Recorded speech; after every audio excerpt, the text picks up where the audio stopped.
Hello friends, welcome back on my YouTube channel Pooja Dagar ji के question for all exam. यहाँ पर हम करने वाले हैं ज्योग्राफी जीके के इम्पोर्टेंट क्वेश्चन आंसर, जो कि हमने दिन वाली 5 बजे वाली क्लास में भी किए थे। तो कुछ और क्वेश्चंस पेंडिंग है, तो अभी कर लेते हैं उन क्वेश्चंस को। इम्पोर्टेंट है, छोटी सी क्लास रहने वाली है 10 मिनट की, और 10 मिनट में हम पूरे 30 क्वेश्चन करेंगे रिवाइज। तो जुड़े रहिए वीडियो में अंत तक। स्टार्ट करते हैं अपनी क्लास को। जेट जैसे बड़े जहाज वायुमंडल के निम्नलिखित भाग में से किस एक में प्राय उड़ते हैं? तो इनमें से ये कुछ लेयर होती हैं फ्रेंड्स वायुमंडल की, जो कि बहुत ही ज़्यादा इंपॉर्टेंट है। यहाँ से कई सारे क्वेश्चंस बन जाते हैं। इनको डिटेल में करेंगे एक दिन बहुत अच्छे से, बाकी मैं थोड़ा थोड़ा बता देती हूँ इसको। ए ट्रोपोस्फियर, आइनोस्फियर, स्ट्रेटोस्फियर और एक्सोस्फियर। तो यहाँ पर 5 परतें होती हैं हमारी वायुमंडल में। सबसे पहले आती है, ऐसे होता है ये, इसका डायग्राम इस तरह से होता है। तो ये स्टार्टिंग वाली ऐसे होती है, एक तरफ 8 एक तरफ 18 किलोमीटर ऐसे होती है, और फिर ये सीधी सीधी चलती हैं। तो सबसे जो नीचे वाली ये लेयर होती है, ये हमारी होती है ट्रोपोस्फियर, जिसको सौर मंडल बोलते हैं। और फिर आती है स्ट्रेटोस्फियर, जिसको यहाँ पर सौर मंडल, समताप मंडल, फिर बोलते हैं मध्यमंडल, मध्यमंडल को बोलते हैं मीसोस्फियर। और फिर आता है यहाँ पर थर्मोस्फियर, आयन मंडल भी बोलते हैं इसको, आइनोस्फियर भी बोल देते हैं। और लास्ट एंड फाइनल यहाँ पर होता है हमारा क्या, एक्सोस्फियर, यानी बहिर्मंडल, ये बाह्य मंडल होता है। तो ये हमारे होते हैं। तो ये इंग्लिश में भी आ जाते हैं, हिंदी में भी आ जाते हैं, तो आपको दोनों नाम पता होना चाहिए। बाकी यहाँ पर आपको पूछा गया है कि कौन सी लेयर में जहाज वायुमंडल में उड़ते हैं, तो ये होता है ए ट्रोपोस्फियर में। किसमें? ट्रोपोस्फियर में, सबसे नीचे सौर मंडल में। तो आगे चलते हैं। चीन के निम्नलिखित भागों में से कहाँ सहतूत के वृक्ष मुख्यतः सिल्क उत्पादन के लिए उगाए जाते हैं? तो कौन से भाग में सहतूत के जो वृक्ष हैं वह सिल्क उत्पादन के लिए उगाए जाते हैं? तो यहाँ पर आएगा आंसर बी।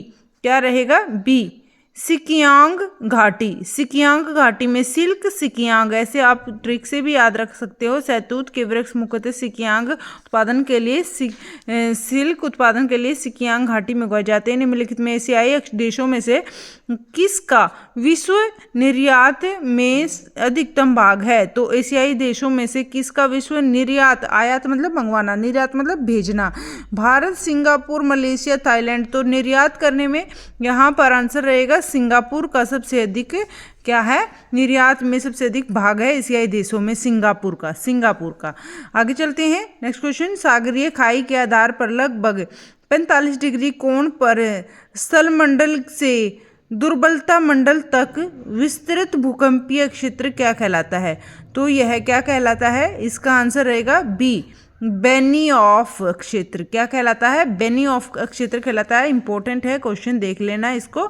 सागरीय खाई के आधार पर 45 डिग्री कोण पर स्थलमंडल से दुर्बलता मंडल तक विस्तृत भूकंपीय क्षेत्र कहलाता है बेनियोफ क्षेत्र। आगे चलते हैं। निम्नलिखित में से कौन सा मानव जातीय वर्ग मंगोलाइड में समाविष्ट नहीं है? तो यहाँ पर क्या रहेगा इसका आंसर?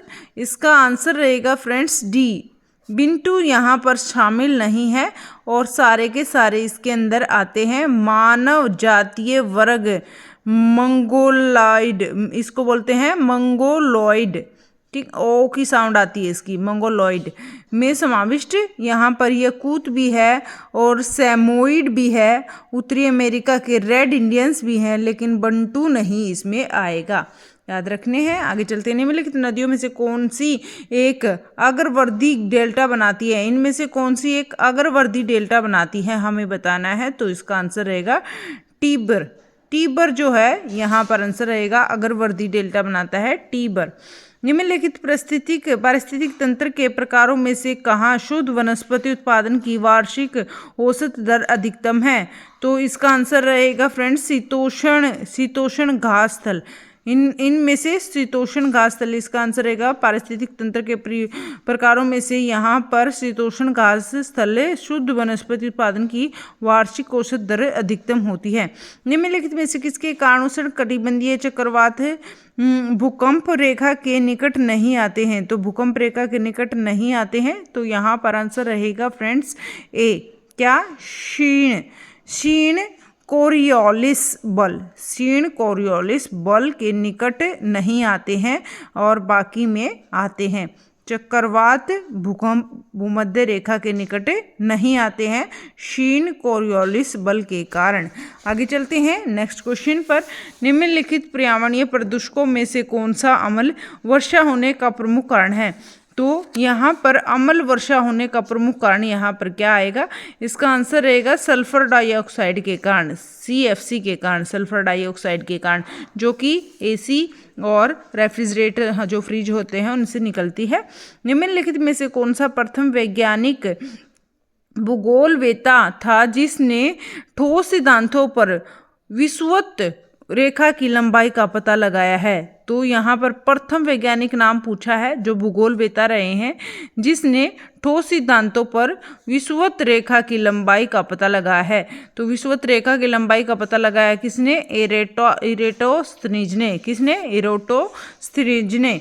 आगे चलते हैं नेक्स्ट क्वेश्चन। कैरिबू क्या प्रदान करता है? कैरिबू क्या प्रदान करता है? तो इसका आंसर रहेगा फ्रेंड्स मांस और समूर या फर, मांस और समूर या फर, इसका आंसर रहेगा कैबूर प्रदान करता है मांस और समूर।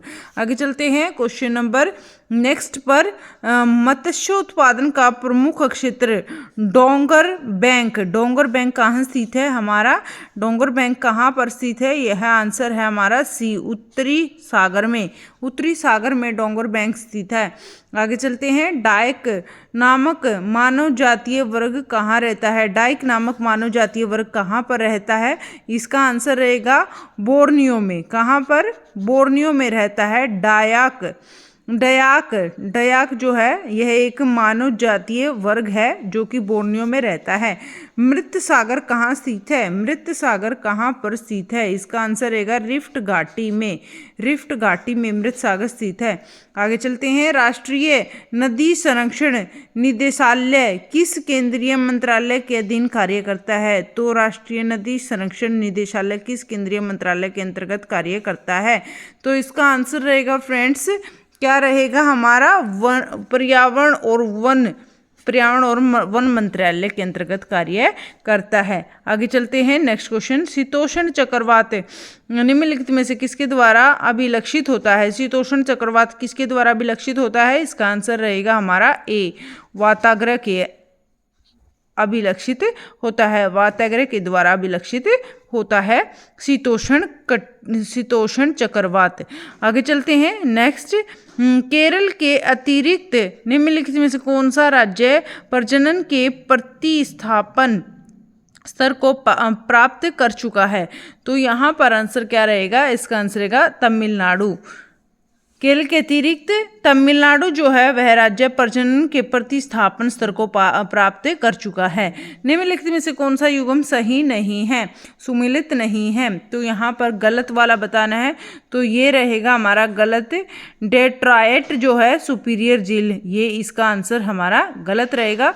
शिकागो मिशिगन झील और क्लेवलैंड ये ईरी झील और टोरंटो जो है ये ओंटारियो झील, ये इसका आंसर रहेगा। आगे चलते हैं। निम्नलिखित क्षेत्र में से कौन सा द्वीप पोलिनेशियाई क्षेत्र में अंतर्विष्ट नहीं है? तो यहाँ पर पोलिनेशियाई क्षेत्र में अंतर्विष्ट नहीं है, तो इसका आंसर रहेगा फ्रेंड्स बी। क्या रहेगा? बी, तिमोर आएगा इसका आंसर। आगे चलते हैं। निम्नलिखित में से किस क्षेत्र में प्रति व्यक्ति कृषि योग्य भूमि अधिकतम है? प्रति व्यक्ति कृषि योग्य भूमि अधिकतम है, यहाँ पर क्या रहेगा? इसका आंसर सी आंसर रहेगा। इसका आंसर रहेगा स्वीडन। निम्नलिखित में से किस क्षेत्र में प्रति व्यक्ति कृषि योग्य भूमि अधिकतम होती है? स्वीडन में। ये हो गए अपने 20 क्वेश्चन फ्रेंड्स। जैसे कि हमने मैंने बोला था आपको 10 मिनट की ही क्लास रहती है अपनी, तो 10 मिनट हो चुकी हैं। तो thank you so much video में तक जुड़े रहने के लिए। आई होप क्वेश्चंस आपको समझ में आएंगे, पसंद आएंगे। तो जल्दी से वीडियो को लाइक कर दीजिएगा, शेयर कर दीजिएगा, कमेंट भी कर दीजिएगा। Bye bye, take care, keep smile. फिर मिलते हैं नेक्स्ट वीडियो में, तब तक के लिए आप हंसते रहें, मुस्कुराते रहें, ख्याल रखें अपना।